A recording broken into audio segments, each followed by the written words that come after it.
साल 2025 महीना सितंबर, भारत ने दुनिया के दो अलग अलग कोनों से दो ऐसे धमाके किए जिनकी गूंज इस्लामाबाद से लेकर बीजिंग तक महसूस की गई।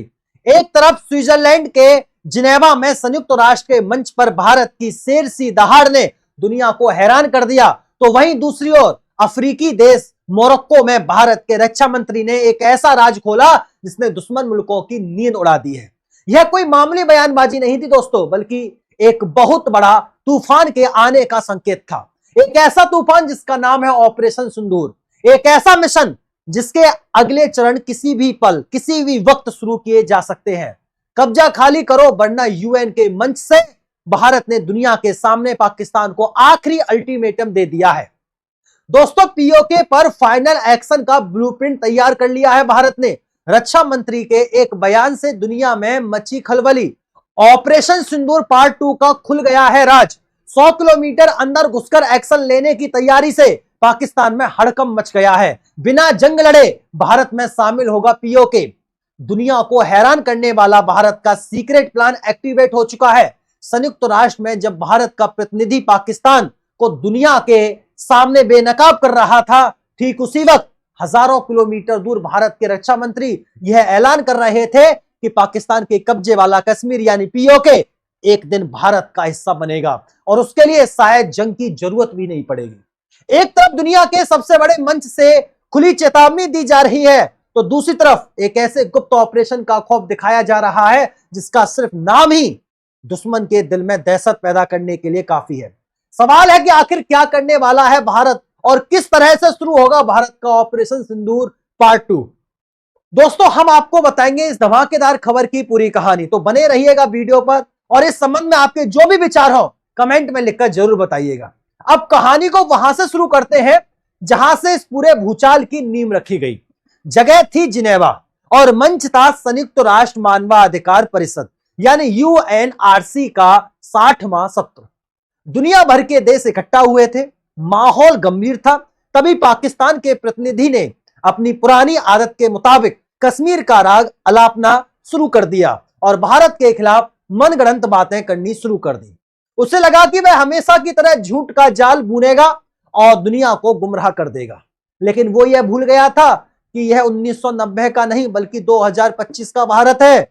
जैसे ही पाकिस्तानी प्रतिनिधि ने अपना भाषण खत्म कर दिया, तभी भारत की तरफ से जवाब देने के लिए उठे युवा राजनेता क्षितिज त्यागी, और उन्होंने जो कहा वह सिर्फ एक जवाब नहीं बल्कि एक खुली चेतावनी थी। क्षितिज त्यागी ने माइक थामते ही सबसे पहले पाकिस्तान को उसी की भाषा में आईना दिखाया।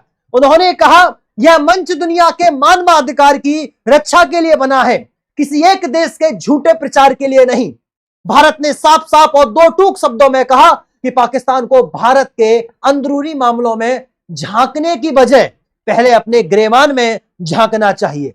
भारतीय प्रतिनिधि ने दुनिया के सामने ऐलान कर दिया, पाकिस्तान को इस मंच का भारत के खिलाफ गलत इस्तेमाल करना बंद करना चाहिए। उसे हमारे क्षेत्र पर नजर रखने की जगह अपने अवैध कब्जे वाले भारतीय क्षेत्र को फौरन खाली करना चाहिए।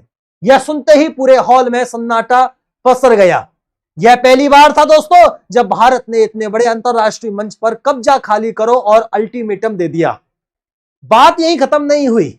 भारत ने पाकिस्तान की दुखती रग पर हाथ रखते हुए कहा, उन्हें अपनी उस अर्थव्यवस्था को बचाने पर ध्यान देना चाहिए जिसके सहारे उनका जीवन टिका हुआ है।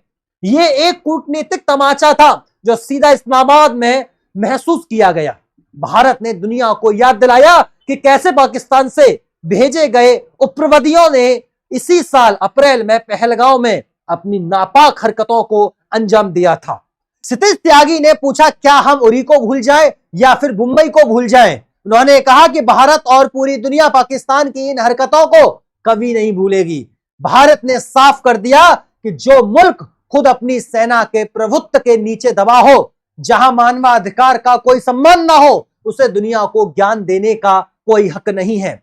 जिनेवा में भारत का यह रौद्र रूप देखकर दुनिया समझ गई कि कश्मीर पर अब भारत रक्षात्मक नहीं बल्कि आक्रामक खेल खेलेगा। यह सिर्फ एक भाषण नहीं था बल्कि पीओके पर भारत के फाइनल एक्शन की भूमिका तैयार की जा रही थी। यह दुनिया को बताया जा रहा था कि भारत अपनी जमीन को एक एक इंच वापस लेने के लिए किसी भी हद तक जाने को तैयार है। जिस वक्त जिनेवा में भारत का राजनीतिक पाकिस्तान को कूटनीतिक के मैदान में ढो रहा था, ठीक उसी समय हजारों किलोमीटर दूर मोरक्को की धरती से भारत के रक्षा मंत्री राजनाथ सिंह वो ऐलान कर रहे थे, जिसे सुनकर पाकिस्तान की पूरी फौज और हुकूमत का हिलना तय था।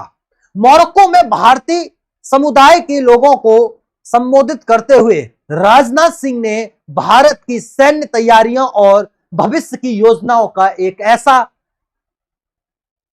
खौफ पेश किया जिसने दुनिया के बड़े बड़े डिफेंस एक्सपर्ट्स को भी सोचने पर मजबूर कर दिया। उन्होंने एक ऐसे टॉप सीक्रेट मिशन का जिक्र किया जिसका नाम है ऑपरेशन सिंदूर। उन्होंने कहा भारत की ओर से ऑपरेशन सिंदूर का दूसरा या तीसरा चरण कभी भी शुरू किया जा सकता है। यह एक ऐसा बयान था जिसका मतलब था कि भारत पहले भी इस ऑपरेशन को अंजाम दे चुका है और उसके अलावा चरण के लिए पूरी तरह तैयार बैठा है। रक्षा मंत्री ने चेतावनी देते हुए कहा कि अगर पाकिस्तान ने सीमा पार से कोई भी गड़बड़ी करने की हिमाकत की तो भारत दोबारा ऑपरेशन सिंदूर शुरू करने से एक पल भी नहीं हिचकिचाएगा। इस ऑपरेशन के बारे में ज्यादा जानकारी तो नहीं दी गई, लेकिन दोस्तों रक्षा मंत्री ने जो संकेत दिए वो दुश्मन के लिए काफी थे। उन्होंने बताया कि भारतीय सुरक्षा बलों ने पाकिस्तान के अंदर 100 किलोमीटर तक घुसकर आतंकवादियों के ठिकानों को नस्ते नाबूद किया था। यह भारत की ताकत का वो प्रदर्शन था जिसकी खबर दुनिया को अब लग रही थी। उन्होंने यह भी बताया कि इस ऑपरेशन में कितने दुश्मन ढेर हुए, इसका आंकड़ा वह इसलिए नहीं बता सकते क्योंकि अगर उन्होंने आंकड़ा बता दिया तो देश की जनता खुशी से नाचने लगेगी। यह बयान दुश्मन के जले पर नमक छिड़कने जैसा था। लेकिन दोस्तों सबसे बड़ा धमाका तो अभी बाकी था।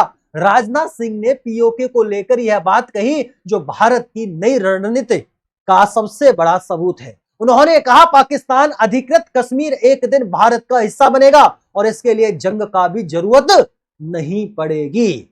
यह ऐलान, यह लाइन अपने आप में एक पूरी किताब है। बिना जंग के पीओके को वापस, इसका मतलब क्या है?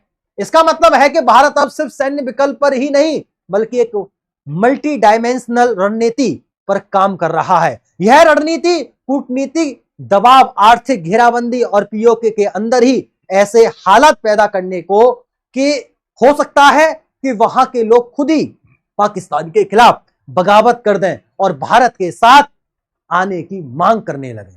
राजनाथ सिंह ने भारत की तैयारियों का स्तर बताते हुए कहा कि पहलगाम की घटना के अगले ही दिन एनएसए रक्षा सचिव और तीनों सेनाओं के प्रमुखों के साथ मीटिंग हुई थी। उन्होंने सेना प्रमुखों से पूछा कि अगर अभी जंग छिड़ जाए तो क्या हम तैयार हैं, और तीनों प्रमुखों का एक ही जवाब था, हम एकदम तैयार हैं, किसी भी वक्त जंग शुरू की जा सकती है। यह आत्मविश्वास दिखाता है कि भारत की सेना किस स्तर की तैयारी के साथ बैठी है। मोरक्को से दिया गया यह संदेश साफ था, भारत अब इंतजार नहीं करेगा, अब एक्शन होगा। और यह एक्शन सिर्फ सीमा पर नहीं बल्कि दुश्मन के घर के अंदर घुसकर भी हो सकता है। अब सवाल उठता है कि जिनेवा और मोरक्को में यह सब एक ही समय पर क्यों हुआ? क्या यह सिर्फ एक संयोग था? जी नहीं, यह एक सोची समझी और बहुत ही घातक रणनीति का हिस्सा है। इसे कहते हैं ट्रू फ्रंट स्ट्राइक, यानी दो मंचों पर एक साथ हमला। एक मोर्चा कूटनीति का और दूसरा मोर्चा सैन्य धमकी का। जिनेवा में यूएनएचआरसी के मंच से भारत ने दुनिया के सामने अपनी स्थिति को कानूनी और नैतिक रूप से मजबूत किया। भारत ने पूरी दुनिया को संदेश दिया कि पीओके हमारा अभिन्न अंग है और पाकिस्तान एक कब्जाधारी ताकत है। यह भविष्य में किसी भी सैन्य या गैर सैन्य कार्यवाही के लिए एक अंतरराष्ट्रीय माहौल बनाने जैसा था। भारत ने दुनिया को बता दिया कि हम जो भी करेंगे अपनी जमीन को वापस लेने के लिए करेंगे, किसी दूसरे के मामले में दखल देने के लिए नहीं करेंगे। यह भारत की कूटनीतिक जीत थी। वहीं दूसरी तरफ मोरक्को से रक्षा मंत्री राजनाथ सिंह ने सैन्य तैयारी का डंका पीटकर यह साफ कर दिया कि अगर कूटनीति की भाषा समझ नहीं आई तो भारत के पास दूसरा विकल्प भी हर वक्त तैयार है। ऑपरेशन सिंदूर का जिक्र करके भारत ने पाकिस्तान के मन में एक मनोवैज्ञानिक डर पैदा कर दिया। यह डर है कि भारत कब, कहां और कैसे एक्शन में ले लेगा। इसका अंदाजा लगाना भी मुश्किल है। 100 किलोमीटर अंदर घुसकर कार्रवाई करने की बात सिर्फ एक बयान नहीं बल्कि भारत की नई ऑफेंसिव डिफेंस पॉलिसी का ऐलान है। और इस पूरी कहानी में एक तीसरा एंगल भी है जो भारत की बढ़ती ताकत को और पुख्ता करता है। ठीक इन्हीं दिनों संयुक्त राष्ट्र के प्रवक्ता स्टीफन डुजारिक का एक बयान आया। उन्होंने माना कि सिक्योरिटी काउंसिल की मौजूदा संरचना 1945 की दुनिया को दर्शाता है, 2025 की नहीं, और इसे बदलने की जरूरत है। यह बयान सीधे सीधे भारत की स्थायी सदस्यता के दावे का समर्थन करता है। जब दुनिया की सबसे बड़ी संस्था खुद यह मान रही हो कि अब नियमों को बदलने का वक्त आ गया है, तो इसका मतलब है कि दुनिया भारत को एक नई ग्लोबल पावर के रूप में स्वीकार कर रही है। यह तीनों घटनाएं, जिनेवा की दहाड़, मोरक्को का ऐलान और यूएन का कबूलनामा मिलकर एक तस्वीर बनाती है। यह तस्वीर है कि एक नए शक्तिशाली और आत्मविश्वास भारत की, एक ऐसा भारत जो अब किसी के दबाव में नहीं आता बल्कि दुनिया का एजेंडा सेट करता है। आपको क्या लगता है, पीओके की वापसी का यह बिना जंग वाला रास्ता क्या हो सकता है? क्या ऑपरेशन सिंदूर भारत का अब तक का सबसे बड़ा गुप्त मिशन था? और क्या दुनिया वाकई 2025 में भारत को एक नई महाशक्ति के रूप में स्वीकार करने के लिए तैयार है? अपने विचार कमेंट में जरूर बताइएगा। फिर मुलाकात होती है अगली ऐसे ही दिलचस्प वीडियो में। तब तक के लिए नमस्कार, राधे राधे, राम राम, जय श्री राम। अभी तक आपने चैनल को सब्सक्राइब नहीं किया है, वीडियो को लाइक नहीं किया है, तो चैनल को फटाफट तरीके से सब्सक्राइब कर लीजिएगा, वीडियो को लाइक कर दीजिएगा।